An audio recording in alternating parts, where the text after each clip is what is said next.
नमस्कार दोस्तों, कैसे हैं आप सभी। आशा करता हूं कि आप स्वस्थ होंगे, सुखी होंगे और प्रसन्न होंगे। श्रीमद् भागवत गीता में आपका स्वागत है। हम यहाँ समझने का प्रयास करते हैं, जानने का प्रयास करते हैं और हमारे अपने बोधित होने का और ज्ञान ग्रहण करने का बस एक ही माध्यम है कि हम जो है, जो भी चीज़ है, जो भी समस्याएं हैं, जो भी परेशानियां हैं, जो भी बात है, उसको खुल के प्रदर्शित कर सकें, उसको खुल के हम बात कर सकें। क्योंकि अक्सर होता है कि व्यक्ति जो है अपने विचारों को अपने अंदर ही लेके जो है उस पे विचार करता रहता है। चिंतन करने की प्रक्रिया यही होती है कि आप जो है किसी भी विषय को लेके जो है चिंता नहीं करना है, चिंतन करना है। उस पे जो है एनालिसिस करना है कि जो आपने किया है, इसके परिणाम स्वरूप इसका परिणाम क्या होगा, इसका जो है नुकसान क्या हो सकता है। तो ये सारी चीज़ों को हर एक पर्सपेक्टिव से सोचना है और उसके बाद जो है उसका जो सही उसके बाद जब उस कार्य को आप करें तो पूरी जो है सही तरीके से करें और उसमें जो है होश साधते हुए करें। लेकिन कभी कभी क्या होता है कि कुछ ऐसी बातें होते हैं जो आप कितना भी सोचिए उसका जो सही तरीके से चारों तरीके से 360 व्यू में सोचने की जो प्रक्रिया है, कहीं ना कहीं वो अवरुद्ध होती है, रुकती है। और कभी कभी हम इतने शायद इन्फॉर्मेशन से, इतनी चीज़ों से नहीं अवगत होते कि उसको जो है हम पूरी तरीके से जान सके, सोच सकें। तो उसके लिए आवश्यक होता है कि हम साथ में मिलकर उस पर डिस्कस करें, उस पर जो है संवाद करें, जानें, समझें। क्योंकि जब कई सारे लोगों के दिमाग आपस में बातें करते हैं, आपस में विचार शेयर करते हैं, तो हमें उस व्यक्ति के जो थॉट्स हैं उसके बारे में पता चलते हैं कि वो किस प्रकार से सोचता है, किस प्रकार से वर्ड को लेके जो है उसका पर्सपेक्टिव क्या है, किस तरीके से उसके काम करने का तरीका है और उसके लिए जो वो कैसे प्रिपेयर करता है। तो हम जब इन चीज़ों को शेयर करते हैं तो हमें उन सब विचारों को लेके, उन सब थॉट को लेके फिर हम जो है अपनी जो है आइडियोलॉजी बना सकते हैं, ये भी कर सकते हैं। और ये अच्छा भी होता है कि आप चीज़ों को जानने के बाद जो है फिर उसको जो है आप फिर उस पे जो है आप चिंतन करिए, उसको मेडिटेट करिए, उस पे जो है आप खूब अच्छे से एनालिसिस करें डिटेल में और उसके बाद जैसा आपको ठीक लगे आप अपनी बुद्धि के द्वारा सही उसका कंक्लूजन निकाल कर उसको जो है आउटपुट के रूप में रखें। तो हमारे जो शब्द हैं, हमारी जो थॉट है, वो हमारे द्वारा ही निकल के आती है और हम जो है उसको किस प्रकार से रिप्रेजेंट करते हैं, ये हमारे अपने होने का होश ही बताता है। तो आवश्यक है कि हम चीज़ों को ध्यानपूर्वक और बड़ी समझदारी से करने का प्रयास करें और उसी में हम मदद लेते हैं श्रीमद् भागवत गीता की। ये एक ऐसी किताब है कि आपका पूरा जीवन जो है बदल के रख सकती है। आवश्यक है कि आप जो है इसका निरंतर चिंतन करें, अध्ययन करें, ध्यानपूर्वक जो है इसके बारे में सोचें और अपने विचारों में जो है इसके सजाती प्रवृत्तियों को लेके आएँ, ताकि आपके जीवन के जो भ्रम हैं, जो शंकाएं हैं, वो दूर हों और आप जो है अपने जीवन में अच्छा कर सकें, समाज के लिए अच्छा कर सकें, अपने लिए अच्छा कर सकें और दुनिया को वो एक सहयोग कर सकें जिससे जो है वो सुखी हो, प्रसन्न हो सके। तो आइए समझने का प्रयास करते हैं। ऐसे जो श्लोक दिए हुए हैं उनका भाव क्या है, अर्थ क्या है, उनको जानने के बाद हमारी बहुत सारी जो भ्रम हैं वो मिटते हैं, दूर होते हैं। तो श्री कृष्ण अर्जुन से कहते हैं, आश्रद्ध धाना पुरुषा धर्मस्य अस्य परंतप अप्राप्य माम निवर्तन्ते मृत्यु संसार वर्तमनि। कहते हैं, हे अर्जुन, इस धर्म में जिसका थोड़ा भी साधन करने पर विनाश नहीं होता, इस धर्म में जिसका थोड़ा भी साधन करने पर विनाश नहीं होता, श्रद्धा रहित पुरुष, एक इष्ट में मन को केंद्रित न रखने वाला, मुझे न प्राप्त होकर संसार क्षेत्र में भ्रमण करता ही रहता है। अर्जुन को श्री कृष्ण ये बात समझा रहे हैं कि इस धर्म में जो श्रद्धा रहित व्यक्ति है वो मुझे न प्राप्त होकर संसार क्षेत्र में भ्रमण करता रहता है। जिसकी श्रद्धा नहीं है उस साधना के प्रति, उस ईश्वर के प्रति। और होता है कई सारे ऐसे व्यक्ति होते हैं कि जिनका जो ध्यान होता है वो कई दिशाओं में जो है बटा होता है। और जब उस व्यक्ति का कई दिशाओं में ध्यान बटा होता है तो एनर्जी तो आपकी उतनी ही है और आप एनर्जी को जो है अलग अलग जगहों पे लगा रहे हैं, तो किसी एक चीज़ को लेके आप उतने ज़्यादा मजबूत नहीं हो पाएंगे जितना होना चाहिए। जैसे यही होता है कि आप कैरियर को ले लीजिए, अगर आप कैरियर में कई सारे क्षेत्र में प्रयास करेंगे कि मैं इसी में भी अच्छा कर लूँ, इस फील्ड में भी अच्छा कर लूँ, इस फील्ड में भी अच्छा कर लूँ, तो आप किसी भी फील्ड में अच्छे नहीं हो सकते।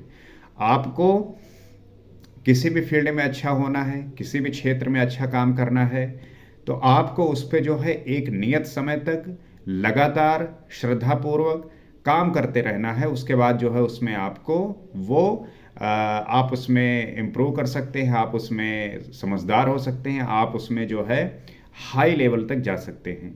तो इस तरीके से ईश्वर का भी है कि अगर कोई व्यक्ति विभिन्न तरीके की चीज़ों में भ्रमित है, आप अक्सर देखते होंगे लोगों को कि वो जो ईष्ट है, जिसको पता है कि एक ईश्वर है, उसी परम ब्रह्म को जानना है, वही सब कुछ है, उसी से हम जन्म लेते हैं, उसी में विलीन होते हैं, तो उसको छोड़कर आप विभिन्न प्रकार की जो चीज़ें हैं उसमें क्यों अपना समय बर्बाद कर रहे हैं, क्यों जो है अपनी एनर्जी को वेस्ट कर रहे हैं। तो आप जो है इन सब को हटाकर मेरे प्रति जो है समर्पित होइए। और अतः श्रद्धा अनिवार्य है। क्या आप संसार से परे हैं? और इसके लिए श्रद्धा अनिवार्य है। वो श्रद्धा जो आपको अपने काम के प्रति, अपने ईश्वर के प्रति सदैव सजग रखे, उसी के प्रति आपका जो है मन स्मरण करे। तो क्या अर्जुन पूछता है, तो क्या आप संसार से परे हैं? तो ईश्वर कहते हैं, मया तत्तम तत्मिदं सर्वम जगदप जगद व्यक्त मूर्तिना मत स्थानि सर्वभूतानि न चाहम तेष व्यवस्थिता।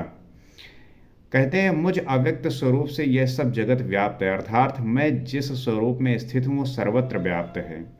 तो श्री कृष्ण कहते हैं कि मैं जो है अव्यक्त स्वरूप से ये सब जगत में व्याप्त हूँ, अर्थात पूरे संसार में जो है मैं व्याप्त हूँ और सब जो है मुझ में ही है।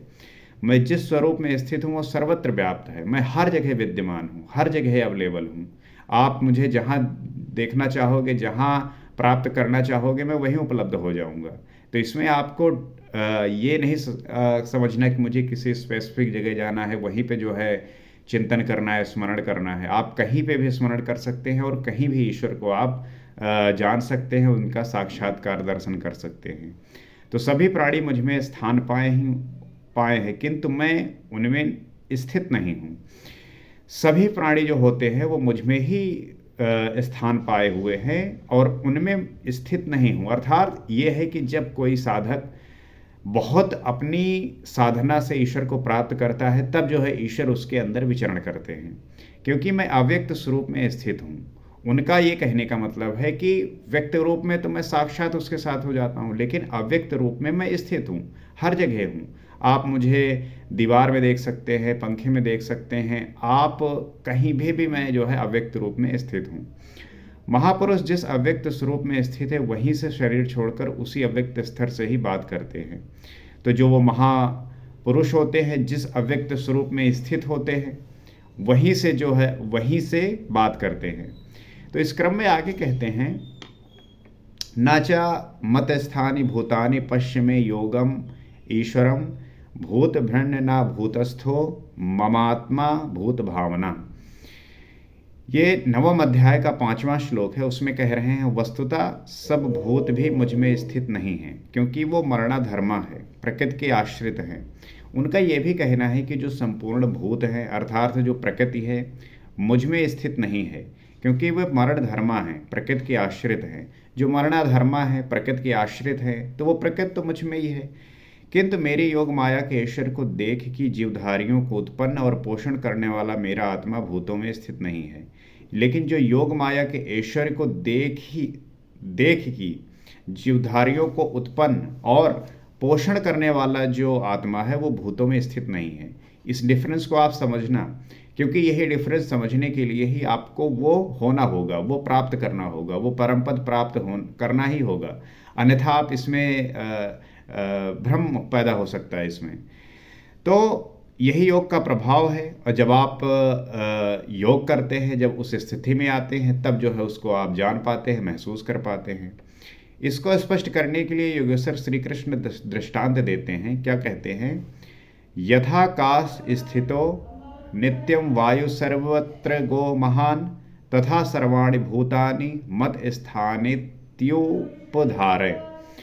नवम अध्याय का 6वां श्लोक है, उसमें यही कह रहे हैं कि जैसे आकाश से ही उत्पन्न होने वाला महान वायु आकाश में सदैव स्थित है किंतु उसे मलिन नहीं कर पाता, जिस प्रकार से वायु है वो आकाश में जो है उत्पन्न होने वाला है और महान वायु आकाश में सदैव स्थित होता है किंतु वो आकाश को मलिन नहीं कर सकता, ठीक वैसे ही संपूर्ण भूत मुझ में स्थित है ऐसा जान। इसलिए वो यही कहते हैं कि जो संपूर्ण भूत है, जो पूरा प्रकृति है, सब कुछ वो मुझ में जो है स्थित है। ठीक इसी प्रकार मैं आकाशवत निर्लेप हूँ, लेकिन ये प्रकृति जो है मुझे वो मलिन नहीं कर सकती। जिस प्रकार से वायु जो है उस आकाश को नहीं कर सकती, वैसे ही मैं भी जो है निर्लेप हूँ। ये आप समझना बात, कि जिस प्रकार से वायु जो है पूरे आकाश में जो है फैली हुई है, परंतु वो जो है उस आकाश को मलिन नहीं कर सकती, उसी प्रकार मैं भी जो है पूरा जो भूत है वो मुझ में स्थित है, लेकिन इस प्रकार मैं आकाशवत में निर्लेप नहीं हूँ और वो मुझे मलिन नहीं कर पाते। ये समझना बात कि स्थित तो है परंतु वो उसको मलिन नहीं कर सकता। प्रश्न पूर्व, यही योग का प्रभाव है, यही योग का प्रभाव होता है। जब आप भी ऐसी स्थिति को प्राप्त होते हैं तो आपकी स्थिति ऐसी हो जाती है कि आप कहीं भी चले जाइए, किसी भी सिचुएशन में रहिए, किसी दूसरे का प्रभाव आप पे नहीं हो पाएगा। इसीलिए बुद्ध को जो है आप कहीं भी बैठा दीजिए, आपको बुद्ध तो जंगल में भी तपस्या कर सकते हैं, बुद्ध जो है भीड़ में भी कर सकते हैं, बुद्ध जो है वैश्यालय में भी कर सकते हैं। तात्पर्य यह है कि जब आपकी स्थिति इतनी प्रगाढ़ हो जाए, इतनी मजबूत हो जाए कि कोई ऐसा बाहरी जो चीज़ है वो आपको मलिन न कर सके, तो वो स्थिति होती है योग की। और इस योग को प्राप्त करना एक साधक का लक्ष्य होता है और इस लक्ष्य में चलते चलते साधक एक दिन अवश्य प्राप्त कर लेता है। लेकिन जो उसके लिए उसे त्याग करने हैं, जो जानना है वो जान जाए, वो त्याग कर ले तो वो प्राप्त कर सकता है। अब इसमें वो साधक के ऊपर निर्भर करता है। वो बहुत साधक ऐसे होते हैं जो बहुत जल्द प्राप्त कर लेते हैं, बहुत साधक ऐसे होते हैं जिन्हें कई जन्म लेने पड़ते हैं। तो ये साधक पर ही निर्भर करता है। अब योगी क्या करता है इस पर कहते हैं। तो योगी जो है करता क्या है, तो सर्वभूतानि कौन्तेय प्रकृतिम यान्ति मामिकाम कल्पक्षय पुनस्तानि कल्पादो विसृजाम्यहम्। नवम अध्याय का 7वां श्लोक है, वो इसमें कहते हैं कि हे अर्जुन, कल्प के विलय काल में सब मेरी प्रकृति अर्थात मेरे स्वभाव को प्राप्त होते हैं।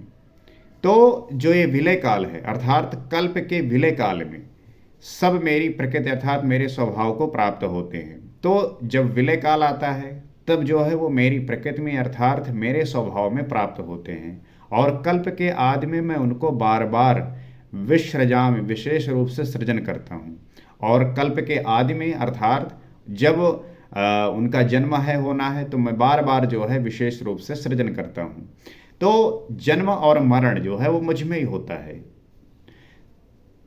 थे तो वे पहले से किंतु विकृत थे, उन्हीं को रचता हूँ सजाता हूँ। जो अचेत हैं उन्हें जागृत करता हूँ, कल्प के लिए प्रेरित करता हूँ। तो उनका यही कहने का मतलब है कि मैं रचता हूँ सजाता हूँ, जो अचेत हैं उन्हें जागृत करता हूँ, कल्प के लिए प्रेरित करता हूँ। कल्प का तात्पर्य है उत्थान उन्मुख परिवर्तन, अर्थात जिस प्रकार से आपका परिवर्तन होता है, जिस प्रकार से आप बदलते हो और आसुरी संपत्ति से निकलकर जैसे जैसे पुरुष देवी संपत्ति में प्रवेश पाता है, यहीं से कल्प का आरंभ है। और जब ईश्वर भाव को प्राप्त हो जाता है, तो जब व्यक्ति के अंदर आसुरी संपद होते हैं और वो जो है उससे निकलकर व्यक्ति देवी संपद में प्रवेश पाता है, तो यही जो है कल्प का आरंभ है। आप इस बात को समझ लीजिए कि आरंभ की अवस्था जो कल्प की है वो तब होती है जब आप आसुरी संपद से दैवी संपद में आना आरंभ करते हैं, वही कल्प का आरंभ है।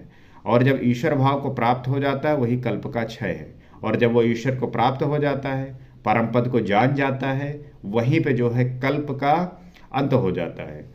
तो इसको जिस तरीके से आप देखेंगे, बस यही दृष्टिकोण का फर्क है।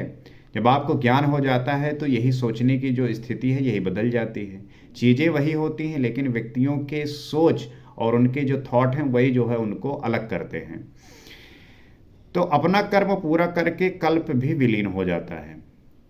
भजन का आरंभ कल्प का आदि है, तो कर्म, वो अपना कर्म पूरा करके वो भी कल्प में विलीन हो जाता है। और भजन का जो आरंभ है वही कल्प का आदि है, अर्थात वही कल्प का जो है जन्म है, वही प्रारंभ है। तो इसी को हम आदि कहते हैं। जैसे ही आपने भजन प्रारंभ किया वही कल्प का आरंभिक है। और भजन की पराकाष्ठा जहाँ लक्ष्य विदित होता है कल्प का अंत है। और जहाँ भजन की पराकाष्ठा अर्थात भजन के परिणाम स्वरूप जो फल प्राप्त होता है, जहाँ लक्ष्य विदित होता है, वही कल्प का जो है अंत है, वहीं पे जो है कल्प का अंत होता है। जब ये क्षर आत्मा योनियों के कारणभूत राग द्वेष आदि से मुक्त पाकर अपने शाश्वत स्वरूप में स्थिर हो जाए, इसी को श्री कृष्ण कहते हैं कि वो मेरी प्रकृति को प्राप्त होता है। जब ये क्षर आत्मा योनियों के अर्थात जिस शरीर में आप हैं, इस शरीर को आप जानकर कि ये जो है विनाश, ये विनाश हो जाएगा, लेकिन उसके विनाश से पहले, इस शरीर के अंत से पहले आप अपनी आत्मा को उस परमात्मा में मिला देने की जो शक्ति ग्रहण की है, वो जो है आपको राग द्वेष से मुक्ति पाकर शाश्वत स्वरूप में स्थिर कर देता है। और इसी को श्री कृष्ण जो है कहते हैं कि वो मेरे प्रकृति को पा गया। So it is very important to know that कि हमें किस तरीके से ये चीज़ें कन्वर्ट करनी है, किस तरीके से बदलना है। और जिस दिन आप बदलते हो आपका जीवन बदल जाता है, सब कुछ बदल जाता है। जो महापुरुष प्रकृति का विलय करके स्वरूप में पा गया, उसकी प्रकृति कैसी? तो महापुरुष यही कहते हैं कि जब प्रकृति का विलय करके स्वरूप में वो पा गया, उसकी प्रकृति कैसी होती है। मतलब कि इस संसारी जीवन जी रहा था, मायावी जीवन जी रहा था, और इससे जब वो परिवर्तित हुआ अर्थात विलय होकर आप में प्रवेश हो गया, तो उस वो प्रकृति क्या होती है? क्या उसमें प्रकृति शेष ही है? तो कहते हैं नहीं। अध्याय हमने तीसरे अध्याय के 33वें श्लोक में योगेश्वर श्री कृष्ण कह चुके हैं कि सभी प्राणी अपनी प्रकृति को प्राप्त होते हैं, जैसा उनके ऊपर प्रकृति के गुणों का दबाव है वैसा करते हैं। वो यही बात कह रहे हैं कि जो सभी प्राणी हैं वो अपने प्रकृति को प्राप्त होते हैं, जैसा उनके ऊपर नेचर का प्रभाव पड़ता है, उसी प्रकार से वो जो है ज्ञानवानपी प्रत्यक्ष दर्शन के साथ जानकारी वाला ज्ञानी भी अपनी प्रकृति के सदृश चेष्टा करता है। तो उस प्रकृति के अनुसार, उस नेचर के अनुसार, उस माहौल के हिसाब से वो चीज़ें जो है बदलती हैं और उसके जो है उसके जैसी जो है चेष्टा करता है। वो पीछे वालों के लिए कल्याण के लिए करता है। वो जो योगी हैं, जो ज्ञानी हैं, वो जो आने वाले व्यक्ति हैं, वो अपने पीछे आने वाले व्यक्तियों के लिए वो उदाहरण बनते हैं, एग्जाम्पल सेट करते हैं। इसलिए जो लोग बहुत अवेयर होते हैं, समझदार होते हैं, उन्हें पता है कि हमारे बच्चे मेरे बारे में कैसा सोचेंगे और समाज कैसा सोचेगा, आने वाली पीढ़ी क्या सोचेगी। तो वो जो है उस एग्जाम्पल को सेट करने के लिए उनके अंदर वो चेतना का विकास होता है जो सजैव सजाती प्रवृत्तियों से भरपूर रहता है। तो पूर्ण ज्ञानी तत्व स्थित महापुरुष की रहनी ही उसकी प्रकृति है। तो जो पूर्ण ज्ञानी है, तत्व स्थित महापुरुष हैं, वो इसका जो है ध्यान रखते हैं और इसे जो है सदैव अपने कर्म में, कर्तव्य में लगाते हैं। लेकिन जो भोगी है, संसारी है, वो यही कहता है कि मैंने अपना जीवन पाया है, जो आएगा जैसा होगा देखा जाएगा, मुझे क्या लेनी देनी है।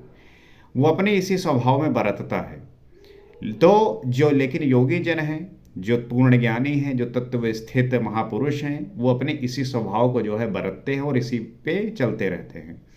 कल्प के क्षय में लोग महापुरुष की इसी रहनी को प्राप्त होते हैं। जो कल्प का क्षय होता है तो जो लोग महापुरुष हैं उस इसी को जो है वो प्राप्त होते हैं।